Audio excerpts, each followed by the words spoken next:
DCP Mahesh चिमटे के नेतृत्व में डिंडोशी पुलिस की बड़ी कार्रवाई, फर्जी राशन कार्ड बनाने वाले गिरोह का पर्दाफाश किया। डिंडोशी पुलिस ने 343 फर्जी राशन कार्ड के साथ 7 आरोपियों को गिरफ्तार किया है। ऐसी सब क्राइम न्यूज़ के लिए हमारे साथ बने रहें, जुड़े रहें। मैं हूं सैफ खान और आप देख रहे हैं बीटी न्यूज़। मेरा भयंकर सापळा रचला आणि एक इस्माला पकडला, त्याच्याकडे बोगस रेशनिंग कार्ड्स मिळून आले। तर त्या अनुषंगाने वरिष्ठांच्या म्हणजे माननीय CP sir, joint CP sir, तसेच आमचे ॲडिशनल सीपी मीना साहेब, डीसीपी चिमटे साहेब यांच्या मार्गदर्शनाखाली आम्ही एकूण 7 लोकांना अटक केलेली आहे। त्याच्यामध्ये 345 च्या आसपास बोगस रेशनिंग कार्ड्स, त्याचप्रमाणे इतर डॉक्युमेंट्स आम्हाला फोर्ज मिळालेले आहेत।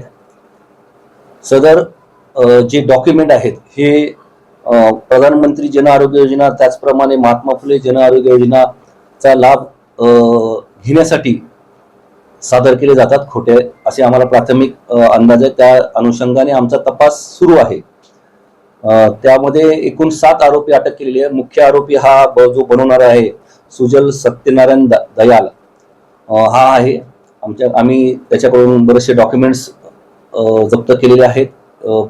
प्रिंटिंग मशीन त्याच्याकडून म्हणजे कम्प्युटर्स जमा केलेले आहेत आणि पुढे तपास चालू आहे। सर हे कसा तो एजंट्स आहेत काही जे त्याच्याकडे अप्रोच होतात आणि त्याच्या मार्फतीने ते हे करतात। त्यांना पण आम्ही अटक केली। उरलेले जे 7 लोक आहेत त्याच्यामध्ये ते आहेत।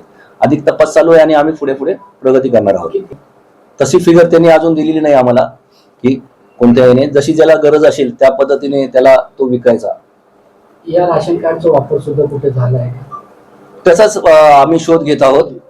जिथे जिथे त्याने विकलेले आहेत, ज्या लोकांनी त्याचा वापर केलेला आहे त्यांच्याकडे चौकशी करून मग पुढे आम्ही त्याचा शोध घेणार। याच्यामध्ये आम्ही त्याचा शोध चालू आहे। हिंदी